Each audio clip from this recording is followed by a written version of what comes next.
Call Stuart Smith. Thank you, Mr. Speaker. I'd like to start by also passing on my best wishes to Honourable Nikki Kay, and it's universal across the House. We all wish her well in her recovery. But this Civil Defence Emergency Management Plan bill, at least, is really, I know from my own experience with a good example in Marlborough, when the Boxing Day fires in 2000 highlighted the need for good management and good plans to be in place and being nimble on the ground, which requires people from the very top right through to the people on the ground having good pathways of communication, a good ability to get the right decisions made in a speedy manner and deploy the resources where they're needed.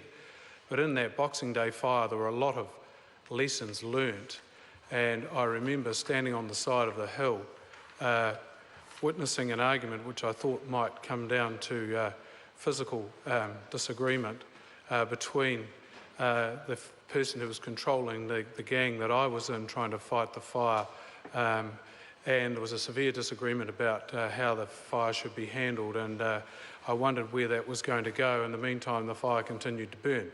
However, we did get it sorted in the end, and it didn't really cause too much problem, but it did highlight the issue. Now, roll forward to, I guess, the February fire in 2015, where the rural fire chief in Richard McNamara, commonly or affectionately known as Mac, who has completely transformed that rural firefighting team, and the way that that team now works together seamlessly with all the other authorities.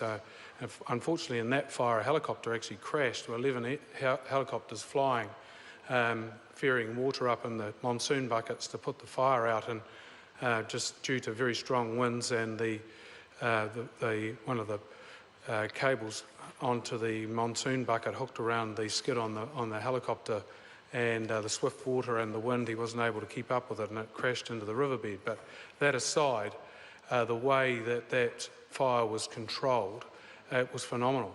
And I know, going to see with the fire chief, Richard McNamara, and the police all being involved in briefing the community well ahead of time compared to 2015, to Boxing Day fires 15 years prior to that.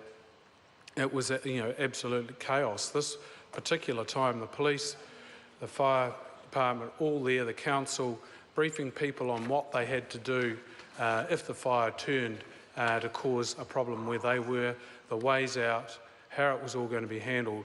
It really demonstrates what can happen when you get good management in place. However, that's been born out of the mistakes that happened there. This bill will ensure those practices are able to be implemented all around the country.